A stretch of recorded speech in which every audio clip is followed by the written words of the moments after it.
Hello and welcome to the Daily Millwall for Tuesday, the 28th of January 2025 in Millwall news. Today was match day, the away trip to Portsmouth that was rearranged after they had a power failure in November. Our game in hand, nonetheless, and it was a hard-fought victory. Again, if you saw yesterday's video, my prediction was spot on, 1-0. So another one right for me. And here we go. This is the match report from millfc.co.uk. Ivanovic secures back-to-back away wins for Millwall. Millwall 1-0 winners at Portsmouth in the Sky Bet Championship on Tuesday night. For the second game running, Mihailo Ivanovic was the match winner as his first half effort secured all 3 points and back-to-back away wins for Alex Neil's side. The head coach made 2 enforced changes to his starting XI for the trip to the South Coast, as Liam Roberts and Aaron Connolly came in for the injured duo of Lucas Jensen and Callum Scanlon. There were places on the bench also for under-21 stars Tom Leahy and Sheldon Kendall. The Lions started the brighter and fashioned 2 early chances, but Connolly curled over and Rahisis Bangor Williams poked wide from close range. Have you seen that? That was insane. He was 2 yards out and he side-footed it, but he opened his foot up too much, and it went wide. It's like, bruh, it would have been easier to score it, but he picked himself up and he carried on, and he got another assist today, and we'll find out about that as I keep reading. Josh Murphy's cross then settled into the grass of Roberts at the other end before the same combination had hold of the ball with 30 minutes on the clock, Roberts saving from Murphy's strike.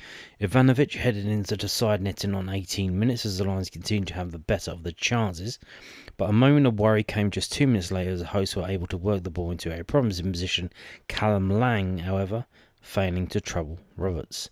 At the midway point of the half, it looked as though the home side would be the ones to take the lead, but as Matt Ritchie rushed on in to fire a loose ball home, it was met by a strong block from Joe Bryan. Lang headed straight at Roberts as the final 10 minutes of the first half got underway, but 5 minutes later, the Lions took the lead with a fantastic team goal. After Casper Denor and Bangor Williams combined brilliantly on the near side to drag the ball out of danger, the latter slid a delightful through ball into the path of Ivanovic, who showed determination and class to prod the ball past the onrushing Nikolaus Smith to open the scoring. And that is the picture right there. I think he was giving him the eyes as well, as in that he was going to flash it low into the corner, but he just dinked it. And, excellent stuff. A Portsmouth cross flashed across the face of the penalty area as the second half got underway before Murphy looked to test Roberts from range, only for the goalkeeper to claim. Bangor Williams then took the ball down inside the Portsmouth box, was crowded out by the defence. George Honeyman replaced Watmore shortly before the hour mark, with Ritchie heading wide from a cross in the next action on 63 minutes.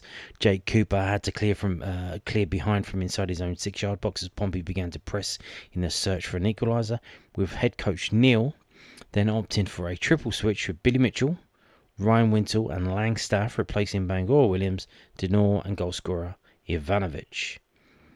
A host of Portsmouth substitutions followed as the hosts looked to get back into the game, but the most they could muster was Freddie Potts glancing Connor Shaughnessy's cross wide with just under 5 minutes remaining. Murray Wallace was brought on in 5 minutes of stoppage time to solidify the Lions' back line, but it was at the other end where Connolly curled a beautiful effort just centimetres wide of the far post as Mill looked for a late second. Colby Bishop then headed over for Pompey 3 minutes in, and Potts sliced wide after 6 minutes of back to the Wolves defending referee Dean Whitestone blew time and a fantastic away day performance from Millwall as they recorded back-to-back successes.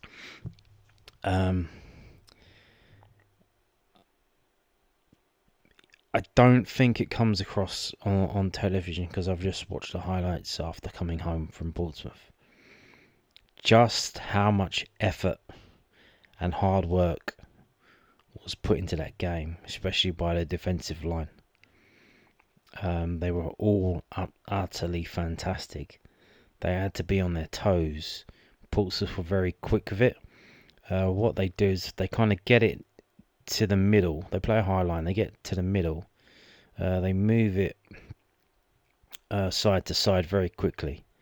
And they do long diagonal balls as well. Especially they were like splitting the two wide players. They were sitting like standing on touchlines. They were just pinging it over to the other guy, and then doing things like that, which caused a bit of trouble. They were pressing quite high as well, so which actually helped when it led to the goal. I don't know if you've seen the goal. Basically, Casper Denor and Bangor Williams have to do a quick 1-2, even though they're like 15 yards apart because of Portsmouth pressing. And what that done is then that's opened up space, and Bangor Williams gone through, and he's got the vision to see into the future, to see that there's a space in time for Ivanovic. If he keeps running, he can run onto the pass, and a beautiful weighted pass by Bangor Williams. Absolutely beautiful. And then Ivanovic has to get on the ball and do a lot of hard work and finish it himself as well. All of the players were outstanding. All of them, fantastic stuff. And the coach as well, making the changes when he made the changes. I think it really did help us hold on. That last probably 10 minutes was really backs to the wall. Like I said, a lot of hard work and effort going into it. A lot of hard work and effort, and it paid off. Got the 1-0 victory. So there you go.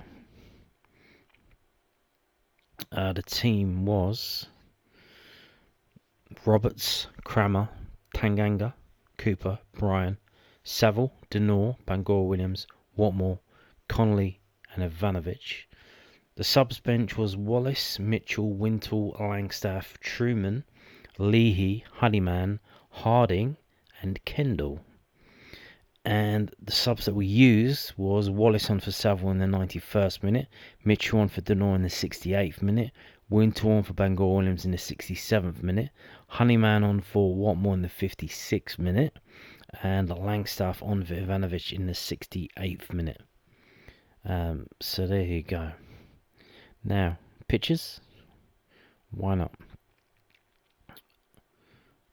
There you go. I believe that's the shot that was not scored.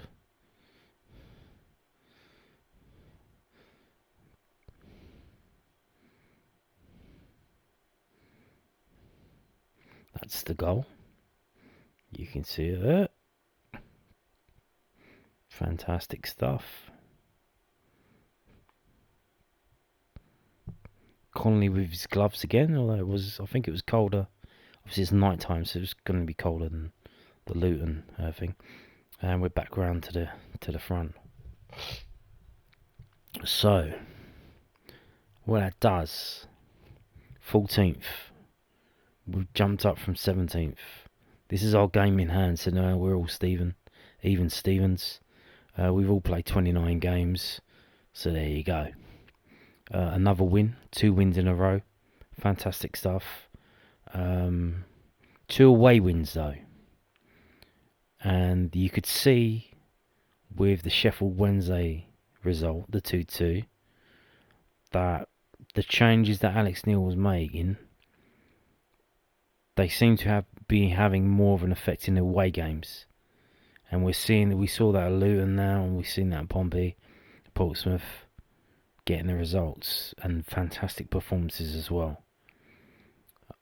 So, can he do it at home? Can he tinker with a few things in terms of how we can win at home, especially when we're playing against teams that are parking the bus and are, going to be hard for us to break down. Although we do have Aaron Connolly and Bangor Williams, who I think they can, do that kind of thing and break teams down now. They can move the ball around, open things up, create chances. We saw that with a Cardiff result when we went 2 goals up. We scored 2 goals from open play. That was a sign of things to come, I think. So we wait to see on that. But yeah, so we're 14th, plus 2 goal difference, 28 goals scored, 26 conceded in 29 games, 9 wins, 10 draws, 10 defeats, and 37 points. So there is a massive gap now. So there's a 3-point gap between 18th and 17th. So for us, this is really helpful now. These 2 wins, we need to get to 50 points basically. So we need 13 more points. So 4 wins and a draw, and we're there. So I mean, if we keep on keeping on, we'll have that probably by the end of February. Probably. I mean, well, no, maybe not. Maybe in the next 6 weeks, we'll have that. Although we do have a cup game against Leeds away. Do you want a cup run? Especially if it means beating Leeds. Now, obviously, I think Leeds, look, they're trying to win the league. If they heavily rotate their team, we might have a chance, no? But then if they do and they lose, I mean, their fans might go a bit nutty. They might be a bit upset. So are they ready for that? But is Daniel Farke still their manager, yeah? I think he does. I think he will probably just rotate, won't he? I don't think he gives a shit about it. He wants to win the league. Obviously, they want to get to the Premier League, so to finish in the top 2, but I think they want to win the league. So we'll see about that. But next up, Saturday, Queen's Park Rangers at home. It's Jimmy's day, so if you're going, bring some coins to put into the buckets. They lost. They were on some kind of insane unbeaten run, which goes further than what you see on the screen here.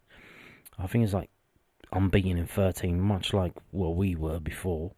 But they lost at home to Sheffield Wednesday. So that's who we're playing. So, if we beat them, we're certainly going to go up at least 1 more place, and depending obviously on the Coventry result and the Norwich result, maybe more. So we could be in the top 11 after 5:30 on Saturday night.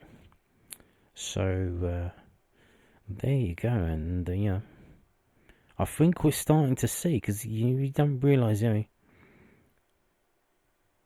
Alex Neil came in. He was at the Coventry game in the stands. He came in after that. He's had 1 or 2 training sessions in the first 2 or 3 games. But now he's there and it's working and he's doing things and we're seeing things change. So, very impressed with what I saw today. Very impressed. Now, let's get some post-match comments. This is from southernnews.co.uk. Millwall boss delighted with how side dug in to secure 1-0 win against Portsmouth. Alex Neil said he was delighted with his side's resilience after Millwall beat Portsmouth 1-0 at Fratton Park earlier tonight. The Lions nearly took an early lead after Aaron Connolly fired in a low cross into the box, but Rhys Bangor-Williams put his effort wide of the post. The 20-year-old made up for his miss by putting in a beautifully weighted through ball from Mihajlo Ivanovic, who took a touch before dinking it over the bumpy goalkeeper. Portsmouth applied pressure in the second half, but the Lions held on firm to secure a vital 3 points and their second away win in a row after they beat Luton Town 1-0 last weekend. Well, I think Luton was probably a bit more controlled than tonight was, in my view. I thought against Luton, we created more opportunities, missed a penalty, so there was quite a volume of chances there. I think we could have scored more goals. I thought tonight, we had 2 unbelievably clear chances. The first one at the back post, and then obviously the goal. I don't think they had huge clear-cut chances, if I'm honest. I think there was one, probably the lad fist across the goal, and Joe blocked it at the back post. Off memory, that's probably their best one. Albeit, I did think they played well. They dominated the game. It's difficult when you come away from home. They rested 5 players at the weekend, going to West Brom and put them all back in the team tonight.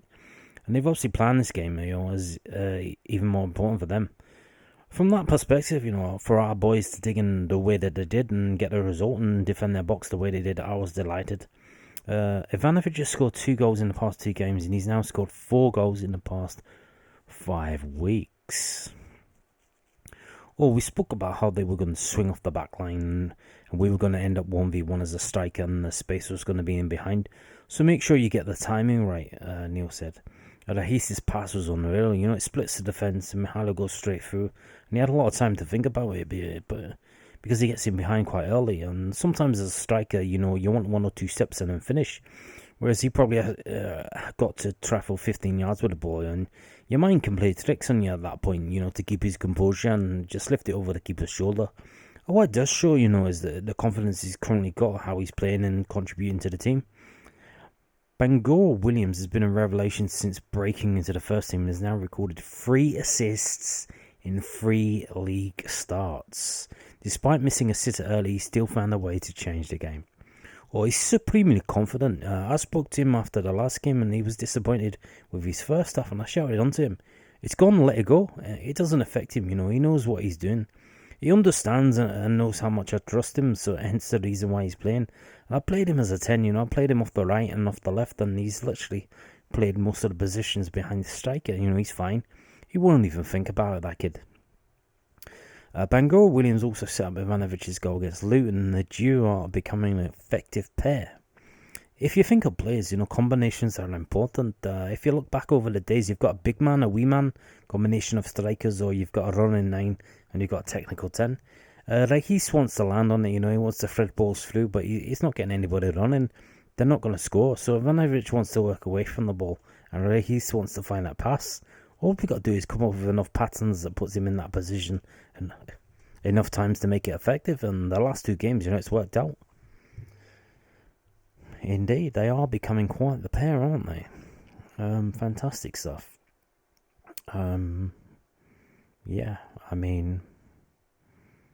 brilliant, just brilliant. So we got this. This might be the same thing again. I haven't checked it. Tonight we had on 2 unbelievable chances. Yeah, Joe blocked it. Yeah. From that perspective, yep. Yeah, it's the same one. This just the Saffron and the press version. So let's move on to this. An injury update regarding Callum Scanlon, and it's not good news. Southernnews.co.uk, Alex Neil reveals Mill left-back may be out for the season. Alex Neil revealed that Callum Scanlon will likely be out for the season after left-back injured his hamstring during Mill's 1-0 win against Luton Town last weekend. Scanlon, 19, was substituted off in the 17th minute, clutching his hamstring, and was replaced by Aaron Connolly. The left-back on loan from Liverpool missed the previous 4 months with back injury he coincidentally suffered against Luton at the Den on September the 14th. Jensen came off in the 93rd minute, but Neil confirmed his injury was less serious. But he still didn't, he wasn't back in today. He was Roberts and Truman. And even the third goalkeeper was Przewozny. If you didn't, what do I mean third goalkeeper? If you didn't know, they always bring a third goalkeeper to help out with training. And just in case one of them gets injured, because you're diving around, you might do your shoulder, you might do something. So if you get injured before in training or in a warm-up, there's obviously another goalkeeper that can sit on the bench. Callum's got a grade 3 on his hamstring, Neil said. Callum will be probably 12 weeks, so, maybe a season finisher for Callum. Lucas, it shouldn't be long. I'm hoping Lucas will be a few days rather than a few weeks. Scanlon and Jensen join a lengthy injury list, with Mill missing 7 first-team players during their 1-0 win against Portsmouth earlier today. Neil was pleased he started performing so well given the circumstances. I think that's probably where my sort of delay comes from, is how many players we've got out and how many guys we need to keep relying on to churn out the minutes and the matches for us, and to still win games and be effective. Even look at the bench tonight. You've got young Sheldon. He couldn't even come into the changing room. He needs to change in a separate changing room because he's that young.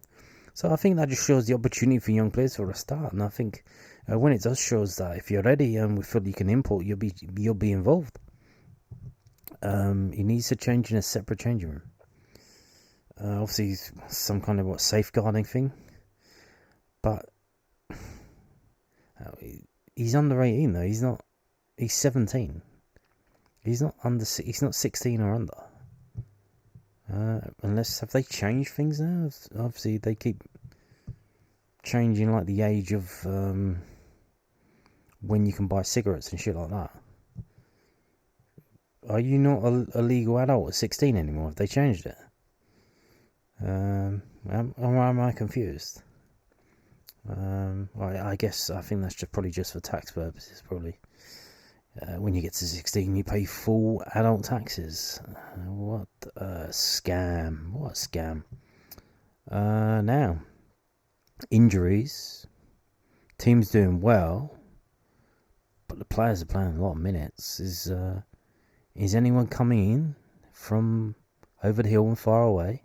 The cavalry, are they coming?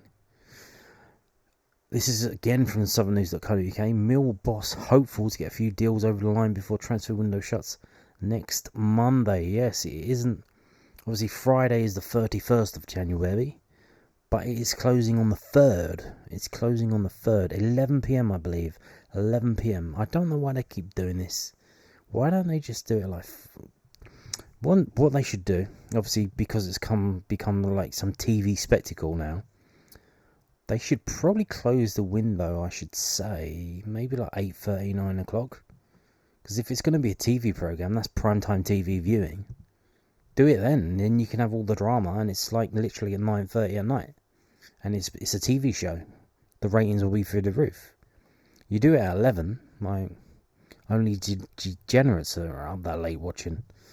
Everyone else has gone to bed, so, but you know what, they're going to do what they're going to do, they are what they are. So who are we signing then? Who is it? Alex Neil revealed that Millwall were working on several potential signings and was hopeful of getting a few of them over the line before the January transfer window slams shut next Monday. Well, yeah, we're working on several potential signings, and we hope a few of them will go over the line. So then, what about the ones that don't go over the line? You're just wasting your time working on them? Obviously, it's being pernickety there. It's just the way it's written. The Lions have already added Aaron Connolly and Tristan Crammer this window, and my God, is that not good business? Like, they literally jumped straight in. They're very good players. Yeah, they seem to be a deal. One, because he's had off the field issues in that he is an alcoholic. No offence, but it is what it is. And the other one, seemingly because Brentford took one of our young players and we haven't agreed a fee for them, so it's going to tribunal. So we literally said, well, how about if we get this player from them? So whatever they owe us for the thing, we're going to pay back to them. So it's literally one hand washing the other, quid pro quo. It's done. It's literally a free transfer, a player swap. Fantastic. Wow. What a fantastic bit of business. Well, the window shuts on Monday. We're hopeful, we're working on a lot of things. So, as always, there's a lot of moving parts in the window, and we're doing our best to get a few across the line. So, let's see what the next few days bring. I'm reading that. I don't know how he said it. Did he say it with a little, let's see what the next few days bring? Keep an eye on that. Does he know something? Are we signing Ronaldo? I don't know. Or was it Luis Suarez? Someone said, apparently. But obviously that was bullshit. It was a joke. So, all of that was post-match. The match report, the pictures, the league table, post-match. We're now going to have two stories, maybe one, because I think there might be the same thing twice. Again, I should really, check this before I film, but, we're doing it live, baby. These two stories were put up this morning. So this is before the game. This is from londonnewsonline.co.uk, which is the South London Press. Alex Neil, building confidence of Millwall players, wants them to kick on after championship win. Alex Neil says his Millwall side need to back up their performance and result of Luton when they face Portsmouth at Fratton Park tonight. The Lions got their first league win under the former Stoke boss on Saturday lunchtime with a 1-0 success at Luton Town. Millwall had won just one of their 13 championship matches prior to the weekend. Now Neil, appointed head coach last month, is urging his side to kick on. Well, I inherited that board on the form. What happens is when you inherit a squad that's not been winning a lot of games, they're low on confidence. And what I need to do is build it into them how we're going to play, build some confidence. I feel as if we're getting there. We should have won against Cardiff. We didn't. We deserved to win against Luton, and we're putting a good, strong performance in. The 43-year-old was asked if he thought Mill was the toughest challenge he had taken on in his managerial career.